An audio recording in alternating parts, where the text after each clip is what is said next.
It was a dark and rainy day in February when I was hit by a small red pickup. February 15th.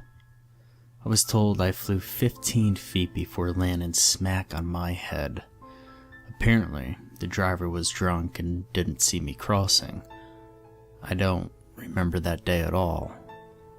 For weeks I slept in a coma that many feared I would never come out of.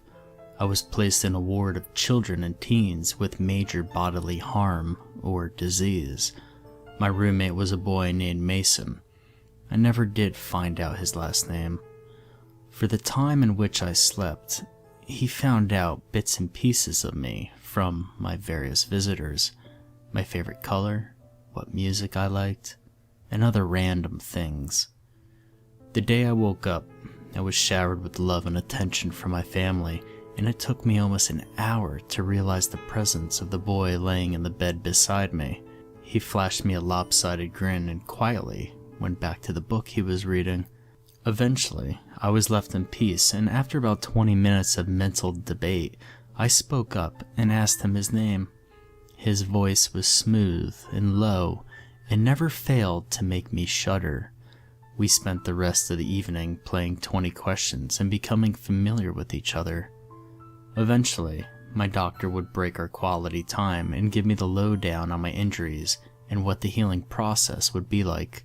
He told me that when I was hit, not only did I give myself a nasty concussion, but my legs were also broken in my oh so gracefully landing. They said I had about a 60% chance of ever walking again. We became close instantaneously. The nurses would laugh and say we already looked like an old married couple bundled up in bed, watching whatever soap opera had happened to be on the television. Mason would just flash me his trademark grin, while I blushed and buried my face in his chest. We both had our good days and our bad ones, Mason and I. On a particularly tough day of treatment for him, we both laid together with him trembling in my arms.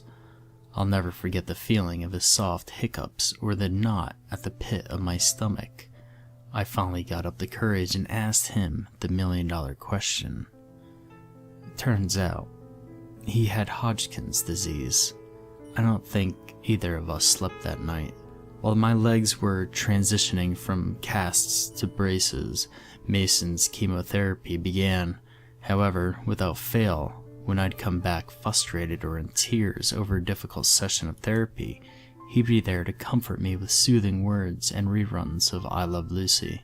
Over the weeks, the chemo began to take its toll. His brown curls thinned to almost nothing. Dark circles took permanent residence under his eyes, and his skin turned as pale as snow. As my legs grew stronger, the day I was released no longer seemed like something to look forward to. The day we decided to shave his hair was the day I broke down. I told him I would do anything, give blood, bone marrow, anything to make him get better faster. But he just shot me his smile that instantly made me melt and wipe my tears away. 60%. Mason had a 60% chance of beating his demons, same as me. On May 12th, I was officially released from room 104. I would walk with a limp most likely for the rest of my life. Every other day, I would visit Mason. Each time I would leave, we would take a picture together. Over the months, I could compare our first picture and our most recent one and see how much he was deteriorating. It was heartbreaking. August 17th was the first time I lost him. Overnight, a high fever had broken out and his heart stopped for 4.5 minutes. Those were the worst minutes of my life. I sat outside his room in an uncomfortable plastic chair watching the nurses I knew all too well scrambling back and forth attempting to save his fragile life. I didn't leave his side until he squeezed my hand, winked, and told me to go home and take a shower. After that, I vowed I would never leave him alone again. I guess the odds weren't in Mason's favor by the time Thanksgiving came around. He was almost a skeleton, but I didn't care.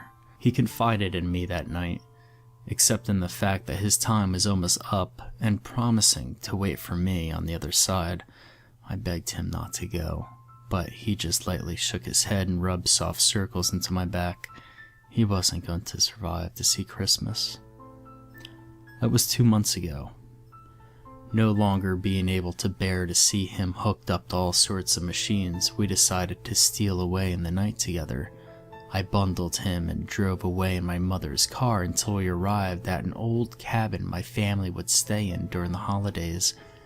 Mason and I couldn't be any happier.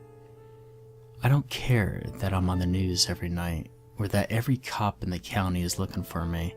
All I care about is being with Mason forever. Even if his flesh is crawling with maggots and beginning to peel off his bones, even if the smell of his rotting cadaver never fades from my skin, his lips are still warm at night, and he often whispers sweet secrets into my ear before we sleep. No one, not the police, doctors, or anyone, can ever separate us. I'm ready for when they come. I made sure to bring the sharpest scalpel I could find when we left the hospital. But until then, I'll lay in Mason's arms, or at least what I think were once his strong appendages, and we'll talk all night until he takes me away. We'll be together forever.